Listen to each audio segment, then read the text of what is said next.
Hello students, स्वागत है आपका आईसीटी वर्चुअल क्लासेस में। मैं हूं कविता, आपकी बायो टीचर। उम्मीद करती हूं आप सभी अच्छे होंगे और स्वस्थ होंगे। क्लास कंटिन्यू करेंगे चैप्टर, और चैप्टर का नाम है the cell cycle and cell division. तो अभी तक हम यहाँ पे सेल साइकिल सेल डिवीजन आप पढ़ रहे हैं, और एक साइकिल कैसे चल रही है सेल डिवीजन की उसके बारे में हम बात कर रहे हैं यहाँ पे।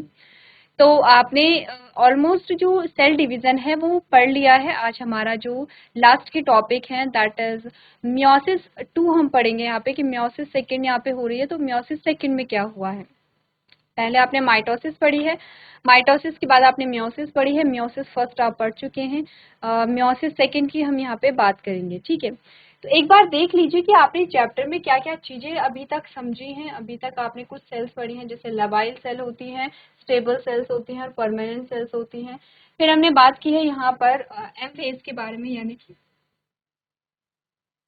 जब आपने सेल साइकिल पढ़ी है तो सेल साइकिल में आपने क्या बात की है यहाँ पे, एक तो इंटरफेज होता है, इंटरफेज के बाद आपका क्या आता है यहाँ पे माइटोसिस। तो बेसिकली आपने माइटोसिस पढ़ी है, और जब आपने माइटोसिस पढ़ी तो आपने कहा ये G1 फेज है, ये S फेज है और ये G2 फेज है। तो ऐसे आपने यहाँ पे, ये आपकी इंटरफेज की बात है। ठीक है, ये आपकी क्या है, इंटरफेज की बात है।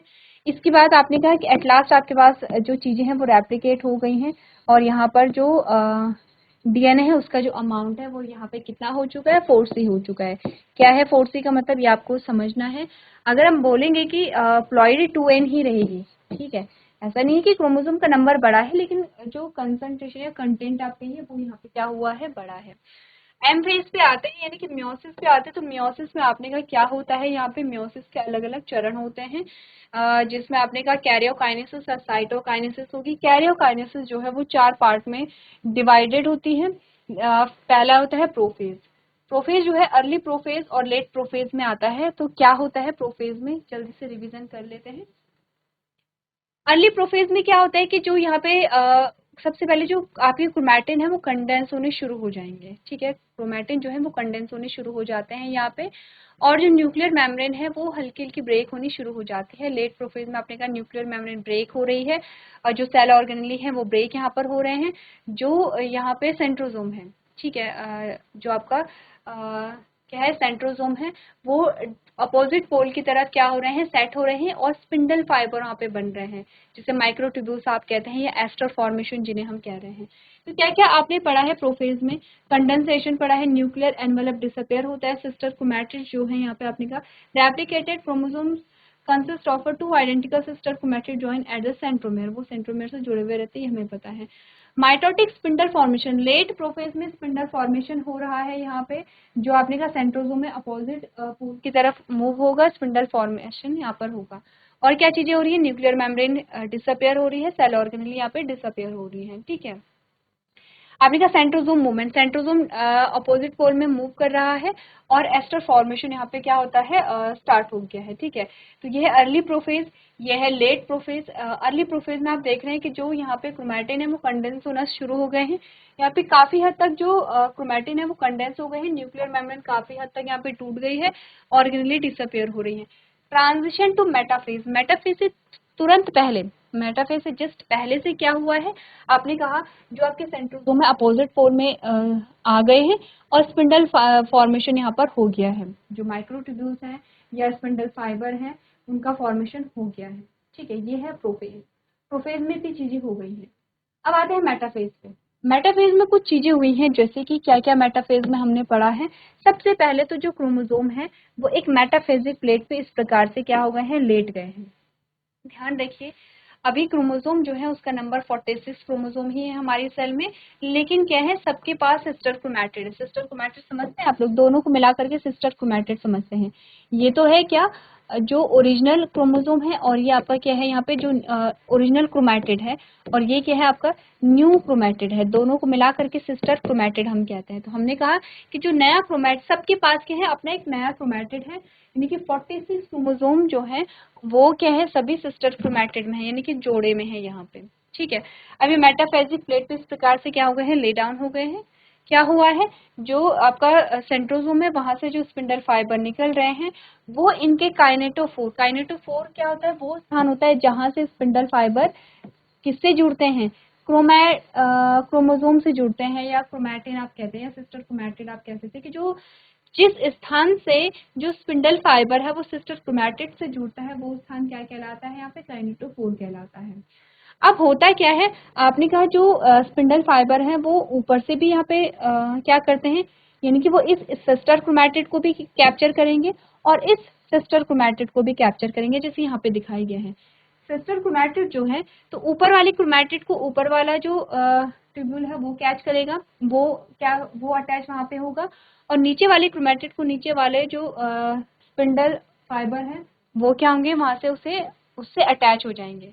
तो हमने ये भी जाना है कि ऐसा क्यों हो रहा है, ताकि दोनों साइड से, अब ये जो माइक्रोट्यूब्यूल्स हैं जब ये क्या होंगे यहाँ पे इस प्रकार से खींचेंगे, अब ये इनमें कॉन्ट्रैक्शन हो रहा होगा, अगर इमेजिन कीजिए कि इनमें कॉन्ट्रैक्शन होगा, जब कॉन्ट्रैक्शन होगा तो ये इस क्रोमैटिड को ऊपर की ओर खींचेगा, इस क्रोमैटिड को नीचे की ओर खींचेगा, at last sister chromatid separate होकर के जो इंडिविजुअल क्रोमोसोम है उनमें कन्वर्ट कर देंगे। तो एम फेज में क्या क्या चीजें हमने पढ़ी है, एम फेज यानी मेटाफेज, ठीक है, एम फेज तो मियोसिस हो गया है, मेटाफेज है यहाँ पे सेकंड जो फेज आती है, उसमें क्रोमोसोमल अलाइनमेंट हमने पढ़ी है, ठीक है।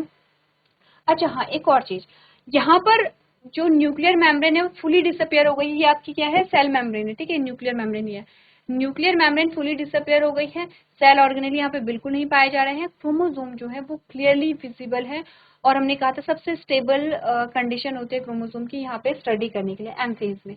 तो हमने क्या क्या चीजें पढ़ी है, क्रोमोसोमल अलाइनमेंट पढ़ा है, मेटाफेज प्लेट में क्या हो रहा है, स्पिंडल फाइबर अटैचमेंट हो गया है, चेक पॉइंट और कैरियोटाइपिंग यहाँ पर होती है।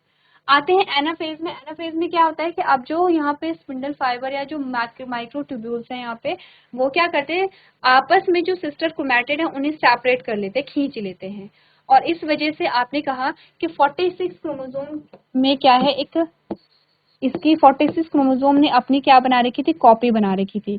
अब ये कॉपी अलग हो गई है और एक क्रोमोसोम से दो क्रोमोसोम हो गए, तो 46 से कितने क्रोमोसोम हो जाएंगे, 46 इंटू 2 कितने, 92 क्रोमोसोम आपके पास कहाँ आते हैं, एनाफेज सेल में आ गए हैं। अब आपने कहा अब क्या होगा, एनाफेज में यहाँ पे क्या हो गया है, सेपरेशन हो गया है। पढ़ ले एनाफेज में क्या चीजें हमने पढ़ी है, हमने कहा सेंट्रोमेर सेपरेशन हो गया है। सेंट्रोमेर सेपरेशन का मतलब क्या होता है, पहले इन दोनों का जो सेंट्रोमेयर है वो एक है, सेंट्रोसोम और सेंट्रोमेयर में कंफ्यूज नहीं करेंगे। सेंट्रोमेयर वो पॉइंट है जहां पर क्रोमोसोम जो है वो इस प्रकार से बीच वाला जो पॉइंट होता है, ठीक है। सेंट्रोसोम क्या है, ऑर्गेनेली है जो सेल में है। अब आपने कहा पहले इनका सेंट्रोमेयर जो है वो एक ही था, तो ये एक क्रोमोसोम थे, अब इनके सेंट्रोमेयर अलग अलग हो गए हैं तो ये दो क्रोमोसोम यहाँ पर हो जाते हैं। तो सबसे पहले क्या आता है, सेंट्रोमेयर सेपरेशन यहाँ पे होता है, जिससे कि क्रोमोसोम सेपरेट यहाँ पे हो गए हैं। सिस्टर क्रोमैटिड मूवमेंट, अब सिस्टर क्रोमैटिड मूव हो जाएंगे, सिस्टर क्रोमैटिड अब अलग होकर के हाफ इस पोल में आ जाएंगे, हाफ इस पोल में आ जाएंगे। क्रोमोसोम सेग्रीगेशन, क्रोमोसोम क्या हो गए हैं, सेग्रीगेट यहाँ पर हो गए हैं, ठीक है। अब हमने कहा कि एनाफेज फर्स्ट और एनाफेज सेकंड क्या क्यों बोला गया है यहाँ पे, एक्चुअली में यहाँ पे बात की गई है homologous chromosomes are separated and move to opposite poles, ठीक है। और आपने कहा एनाफेज में sister chromatids of each chromosomes are separated and they move to opposite pole, ठीक है। तो आपने यहाँ पे क्या बात की है कि जो क्रोमोसोम्स यहाँ पे वो सेपरेट हो रहे हैं और डिफरेंट पोल्स में यहाँ पर जा रहे हैं, ठीक है। क्लियर इतनी बात। अब हमने क्या बात की है, टीलोफेज। टीलोफेज में एक्चुअली में क्या होता है, हमने कहा कि जो प्रोफेज में हुआ उसके जस्ट अपोजिट टीलोफेज में होता है। जैसे कि अगर हम इमेज में देखें, ये आपको क्यों रिवाइज किया जा रहा है, क्योंकि अब मियोसिस सेकंड जब आप पढ़ेंगे तो वहां पर ये इन सभी चीजों की आवश्यकता आपको होगी। टीलोफेज में क्या हुआ है, न्यूक्लियर मेम्ब्रेन वापस आने लगी है, सेल ऑर्गेनेली वापस आने लगे हैं, आपने कहा जो माइक्रोट्यूब्यूल्स है वो डिसअपियर होने लगे हैं यहाँ पर, और जब न्यूक्लियर मेम्ब्रेन आ गई है तो एक न्यूक्लियस यहाँ पर एक सेल में दोनों पोल में दो न्यूक्लियस बन गए, एक न्यूक्लियस यहाँ पर और एक न्यूक्लियस यहाँ पे, क्योंकि आपने कहा कि यहाँ पर क्या है, यहाँ पे टोटल नंबर ऑफ क्रोमोसोम कितने थे, 92 थे, 92 में से 46 इधर इस पोल में आ गए हैं, 46 इस पोल में आ गए हैं। अब आपने कहा कि ये न्यूक्लियस जब बना है तो 46 क्रोमोसोम यहाँ पर है और 46 क्रोमोसोम यहाँ पर है। कैरियोकाइनेसिस कंप्लीट हो गई, अब आपकी साइटोकाइनेसिस होगी, यहाँ से जो सेल है वो डिवाइड करेगी, और आपने कहा एक डिप्लॉइड सेल ये बनी है और एक डिप्लॉइड सेल यहाँ पर ये बनी है। ये तो माइटोसिस हमने पढ़ ली, ठीक है, ये हमने क्लियर कर लिया था। माइटोसिस के बाद आपने कहा टीलोफेज हो गया है, टीलोफेज के बाद आपने साइटोकाइनेसिस पढ़ ली। अब हम बात कर रहे थे मियोसिस के बारे में, और मियोसिस में हमने एक फिनोमेना पढ़ा था, हमने ये बात की थी कि एक डिप्लॉइड सेल से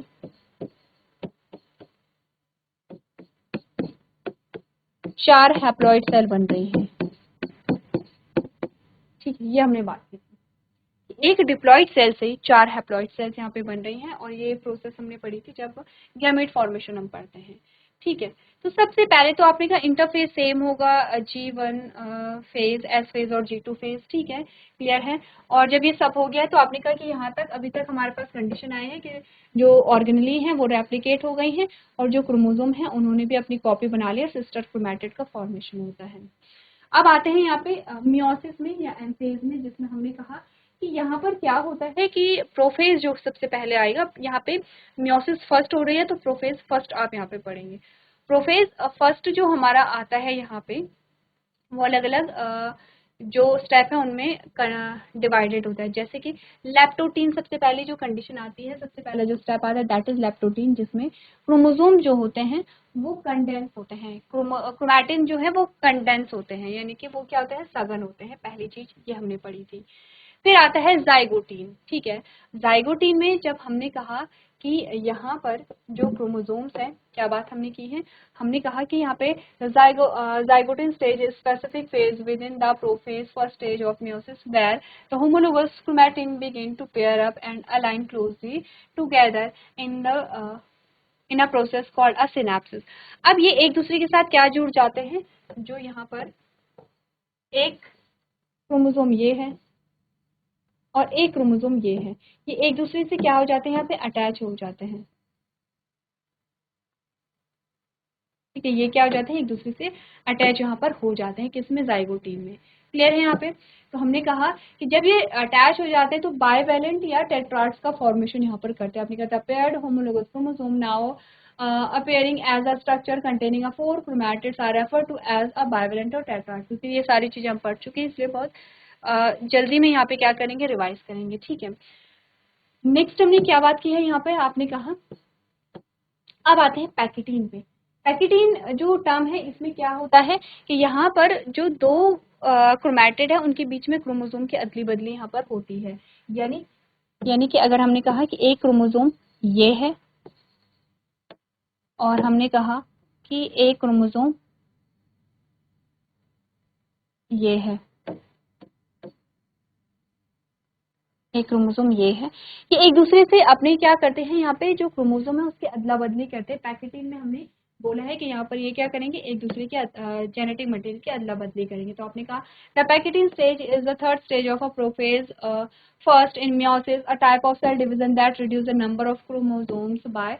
हाँ ठीक है, ये मियोसिस की डेफिनेशन बताई गई है। During this stage homologous chromosomes pair up, synapses होती है यहाँ पे। ठीक है, ये जो ये किसकी बात हो रही है, जाइगोटीन में। जब ये पेयर अप करते हैं, ये एक दूसरे से क्या हो जाते हैं, अटैच हो जाते हैं, तो इसे सिनेप्सिस कहते हैं। ठीक है, and become closely associated, forming what's called a bivalent or tetrad, which is a structure of a 4 chromatids. Importantly, crossing over, the exchange of genetic material between non-sister chromatids occurs during a packaging, leading to a genetic diversity। non-sister chromatid है क्योंकि sister chromatid ये दो हैं आपस में या ये दो हैं आपस में, non-sister chromatid के बीच में क्या हुआ है, जेनेटिक मटेरियल की अदला बदली हुई है। तो आपने कहा क्या क्या स्टेप्स हैं, chromosomes thick and shorter. Chromosome इस स्टेप में क्या होता है, क्रोमोसोम थिक हो जाएंगे और शॉर्ट हो जाएंगे।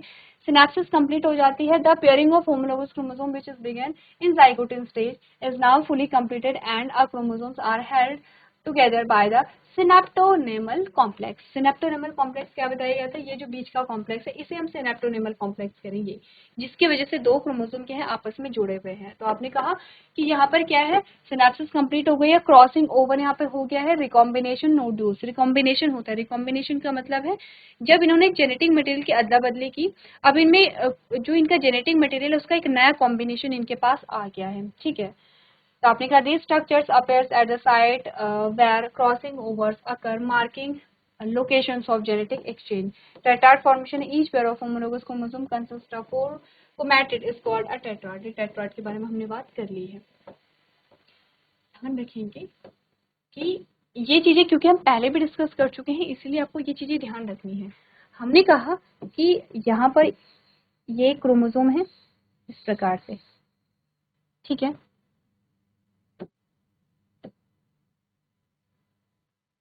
और ये एक क्रोमोसोम है।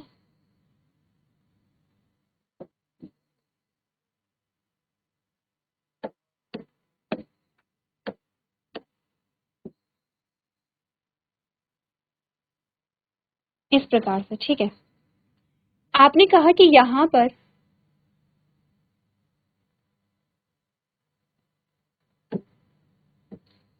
ये जो क्रोमोसोम है इसमें इसने अपना जेनेटिक मटेरियल दिया है, ठीक है। इस प्रकार से इसने क्या किया, अपना जेनेटिक मटेरियल दिया है। और ये जो क्रोमोसोम है इसमें इसने अपना क्या दिया है, जेनेटिक मटेरियल दिया। इस प्रकार से क्या किया है इन्होंने, एक्सचेंज किया है जेनेटिक मटेरियल को, ठीक है। किसमें, पैकेटिन में। पैकेटिन में जब ये चीजें हो गई हैं तो अब क्या होगा यहाँ पे, अब आता है डिप्लोटीन। डिप्लोटीन में एक्चुअली में क्या होता है कि ये अब सेपरेट होने की कोशिश कर रहे हैं। इस प्रकार से ये क्या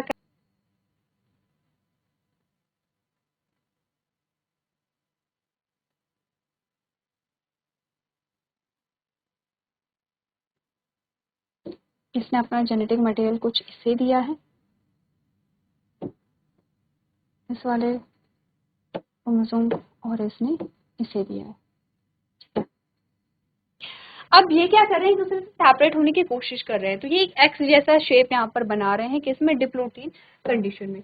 तो हमने यहाँ पर बात की थी डिसॉल्विंग द सिनेप्टोनिमल कॉम्प्लेक्स। सबसे पहले तो जो ये सिनेप्टोनिमल कॉम्प्लेक्स बना था, ये वाला ये क्या हो जाएगा, डिसॉल्व हो जाएगा। क्यों डिसॉल्व होगा, क्योंकि ये अब सेपरेट होने की कोशिश कर रहे हैं, ये अलग होने की कोशिश कर रहे हैं। तो उसके लिए इन्हें सबसे पहले क्या करना पड़ेगा, जिस चीज की वजह से ये अटैच हुए हैं वो इन्हें हटाना पड़ेगा। तो सिनेप्टोनेमल जो कॉम्प्लेक्स है यहाँ पर वो डिसॉल्व होगा, जिससे कि ये धीरे धीरे अलग यहाँ पर हो पाएंगे। पहली चीज तो ये होगी, ठीक है।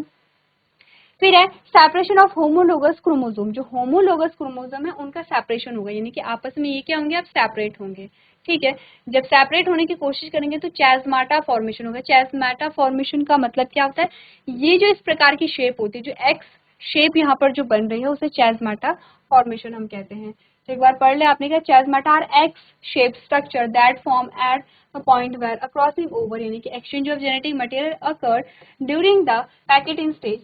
These are crucial for proper chromosome segregation during a late stage of meiosis, ठीक है। आपने कहा ये सबसे बहुत इंपॉर्टेंट प्रोसेस है यहाँ पर, क्योंकि क्या है, अब इन्हें सेग्रीगेट होना पड़ेगा, ठीक है। नेक्स्ट है chromatin condensation. Chromosome start to decondense and RNA synthesis में अकर। अच्छा, ठीक है।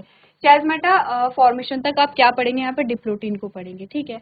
और उसके बाद हमारे पास लास्ट स्टेज जो आती है किसकी, प्रोफेज फर्स्ट की, जो लास्ट स्टेज हमारे पास आते हैं दैट इज डाइकाइनेसिस। डाइकाइनेसिस में फाइनली ये एक दूसरे से सेपरेट यहाँ पर हो जाते हैं। इस प्रकार से ये फाइनली एक दूसरे से क्या हो गए हैं, सेपरेट हो गए हैं। और जब सेपरेट हो गए हैं तो क्योंकि इन्होंने अपना जो जेनेटिक मटेरियल है एक दूसरे को पास किया है, तो अब ये आपके पास क्या हो गए हैं, रिकॉम्बिनेंट क्रोमोसोम्स आपके आ गए हैं। या रिकॉम्बिनेंट जो क्रोमैटिड है वो आपके पास यहाँ पर इस प्रकार से आ गए हैं। तो डाइकाइनेसिस में फाइनली ये एक दूसरे से क्या हो गए हैं, यहाँ पे ऑलमोस्ट सेपरेट हो गए हैं, ठीक है। क्लियर है। एक्चुअली में प्रोफेज 1 में हो क्या रहा है, ये जो पूरी प्रोसेस चली होगी ये क्रॉसिंग ओवर के लिए चली होगी, क्योंकि हमने कहा कि जब भी गैमेट का फॉर्मेशन होगा तो गैमेट में एक नया कॉम्बिनेशन बनेगा, ठीक है। क्योंकि अगर हर एक गैमेट में नया कॉम्बिनेशन नहीं बना है तो सारे सिबलिंग्स जो हैं वो एक ही जैसे दिखेंगे, उनके अपीयरेंस एक जैसी आपको दिखेगी, उनमें कोई चेंज नहीं दिखेंगे। तो आपने कहा कि हर एक जो जीव होता है उसका डीएनए यूनिक होता है, ठीक है। हर एक जो जीव है उसका जो डीएनए है वो यूनिक होता है। वो किस वजह से होता है, वो इसी वजह से होता है क्योंकि गैमेट फॉर्मेशन में यहाँ पर आपने कहा क्रॉसिंग ओवर हो रही है, ठीक है। तो सबसे पहले हमने कहा चैज़माटा टर्मिनलाइजेशन। आपने कहा as diakinesis progress the chasmata visible connection between the homologous chromosome move towards and end the chromosome arms. Chiasmata terminalization में जो चैज़माटा जो इस प्रकार से एक शेप बनी है वो अब क्या हो गई है, अपनी खत्म हो गई है। Chromosomal condensation. The chromosome continue to condense, become a more tightly coiled, making them visible as a distinct structure under a microscope. क्योंकि ये प्रोफेज है तो अभी भी कंडेंसेशन चलेगी। मेटाफेज में कंडेंसेशन प्रॉपरली हो जाती है और आपको क्रोमोसोम प्रॉपरली दिखते हैं, तो अभी भी कंडेंसेशन चल रही है। Nuclear membrane breakdown. न्यूक्लियर में अब क्या है, क्योंकि ट्रांजिशन पीरियड है, डाइकाइनेसिस के बाद क्या आएगा आपने कहा, यहाँ पे प्रोफेज के बाद क्या आएगा, मेटाफेज आएगा। ठीक है, अब आपने कहा जब मेटाफेज में एंटर यहाँ पर हो रहे हैं तो क्या होता है, जब मेटाफेज में एंटर हो रहे हैं तो आपने कहा न्यूक्लियर मेम्ब्रेन अब ब्रेक डाउन हो रही है। ठीक है, तो आपने कहा nuclear envelope which enclose the nucleus start to break down into a vesicles, nucleoid disappearance, आपने कहा the nuclear structures within the nucleus also disappears during the dikinesis, spindle formation, spindle apparatus which is responsible for separating chromosome during a cell division begin to form. Transition to metaphase, dikinesis mark the end of a prophase and a beginning of a metaphase 1, whereas the chromosomes will align on the metaphase plate. हमने कहा interphase हो गया है, वो तो हमने समझ लिया था। प्रोफेज 1 जो है वो भी यहाँ पे हो गया है, प्रोफेज 1 हो गया है। प्रोफेज 1 जब हुआ है तो हमारे पास जो कंडीशन आई है यहाँ पे, स्थिति जो हमारे पास आई है वो कुछ इस प्रकार की आई है।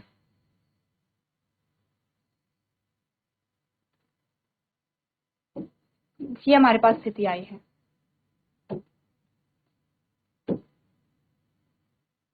ठीक है, ये हमारे पास कंडीशन आई है। प्रोफेज में ये हमारे पास जो लेट प्रोफेज होगा, प्रोफेज फर्स्ट में जो लेट प्रोफेज होगा उसमें कहीं भी आपको न्यूक्लियर मेम्ब्रेन नहीं दिखाई देगी। ठीक है, न्यूक्लियर मेम्ब्रेन क्योंकि डिसअपियर होनी शुरू हो गई है सेल ऑर्गेनेली।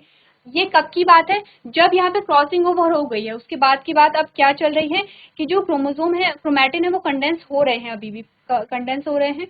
उसके बाद आपने कहा न्यूक्लियर मेम्ब्रेन डिसअपियर यहाँ पर हो गई है। ठीक है, उसके बाद आपने कहा सेल ऑर्गेनेली जो है वो डिसअपियर हो गए हैं, लेकिन यहाँ पे आपका क्या होगा, सेंट्रोजोम, क्या होगा यहाँ पे, सेंट्रोजोम होगा। और सेंट्रोजोम से क्या है, स्पिंडल फॉर्मेशन जो है वो स्टार्ट हो गए हैं, यानी कि माइक्रोट्यूब्यूल है उनका फॉर्मेशन यहाँ पे स्टार्ट हो गया है। ये क्या, लेट प्रोफेज की बात हो रही है। ठीक है, ध्यान रखिए लेट प्रोफेज की बात हो रही है और प्रोफेज फर्स्ट में इसे लिख रही हूँ, ये आप ध्यान रखना, प्रोफेज फर्स्ट में इसे क्या कर रही हूँ, लिख रही हूँ। प्रोफेज फर्स्ट के बाद हमारे पास आता है अब मेटाफेज फर्स्ट। तो क्या होगा मेटाफेज में, जल्दी से बताइए। आपको क्या करना है, क्योंकि सेम चीज है, अब सेम प्रोसेस है, आप सब जानते हैं कि क्या यहाँ पर होगा। आपने कहा, हमने कहा कि ये जो है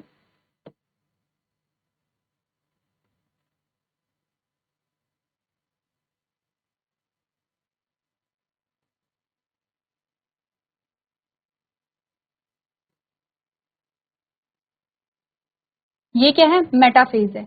मेटाफेज में आपने कहा सबसे पहले तो जो क्रोमोसोम है वो मेटाफेजिक प्लेट पे आ गए हैं, इस प्रकार से मेटाफेजिक प्लेट पे आ गए हैं। और थोड़ा सा सेल मेम्ब्रेन प्रॉपर आपको, ठीक है, वो क्या हो गए हैं, मेटाफेजिक प्लेट पे आ गए हैं। मेटाफेजिक प्लेट पे जब आ गए हैं तो क्रोमोसोम आप क्या है, क्लियरली विजिबल है और न्यूक्लियर मेम्ब्रेन कंप्लीटली डिसअपियर यहाँ पर हो गई है। ठीक है, ये मेटाफेज फर्स्ट है, ये क्या है, मेटाफेज फर्स्ट है। ठीक है, अब हमने कहा स्पिंडल फॉर्मेशन तो हो गया था, लेकिन मेटाफेज फर्स्ट में क्या होता है, जो यहाँ पे स्पिंडल फाइबर हैं वो किससे अटैच हो जाएंगे, यहाँ पर जो क्रोमैटिड हैं उनसे अटैच हो जाएंगे। ठीक है, कहाँ से, कौन से पोर्शन से, काइनेटोफोर से अटैच हो जाएंगे। अभी हमने कुछ देर पहले जो रिवीजन किया था इसीलिए किया था ताकि आपको चीजें पहले से पता रहे। तो अब यहाँ पर ये क्या हो गए हैं, अटैच हो गए हैं काइनेटोफोर से दोनों तरफ से। ये जो क्रोमैटिड है, दोनों क्रोमैटिड से, दोनों सिस्टर क्रोमैटिड से, क्योंकि ये इसीलिए यहाँ पे ले डाउन किया था ताकि एक ऊपर वाली क्रोमैटिड से अटैच हो सके और एक जो नीचे वाली क्रोमैटिड है उससे अटैच हो सके। ये है मेटाफेज फर्स्ट की बात। ठीक है, हो गया है। अब आपने कहा यहाँ पे कंडेंसेशन कंप्लीट हो गया है, न्यूक्लियर मेम्ब्रेन कंप्लीटली डिसअपियर है, सेल ऑर्गेनेली कंप्लीटली डिसअपियर यहाँ पे हो गए हैं और जो यहाँ पे स्पिंडल फाइबर है वो यहाँ पे अटैच हो जाते हैं किसी क्रोमैटिड से। ठीक है, अब क्या होगा, पीमैट से हमने यूज किया था, अब आएगा एनाफेज फर्स्ट, एनाफेज फर्स्ट आएगा। ठीक है,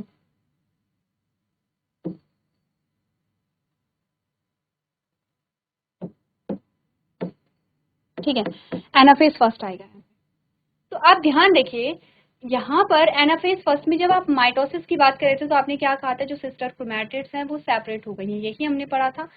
मियोसिस में क्या होगा, क्योंकि एक जनरल आइडिया आपको दिया गया था, एक बार जल्दी से डायग्राम बनाएगी कि यहाँ पर क्या होगा।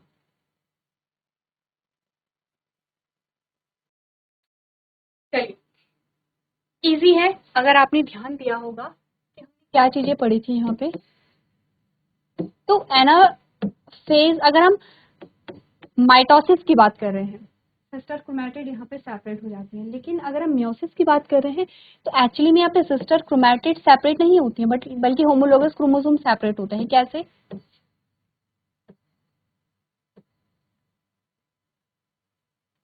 कैसे? आपने किस प्रकार से?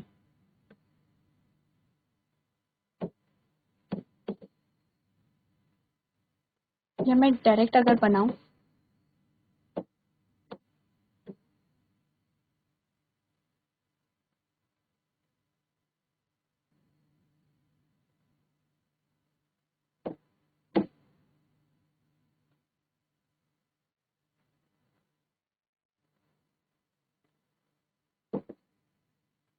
ये ध्यान रखेंगे अगर कहीं पे डायग्राम में रह जाएगा तो ये भी आप मेंशन करेंगे, क्योंकि रिकॉम्बिनेशन हुई है तो ये आप मेंशन करते रहेंगे, ठीक है।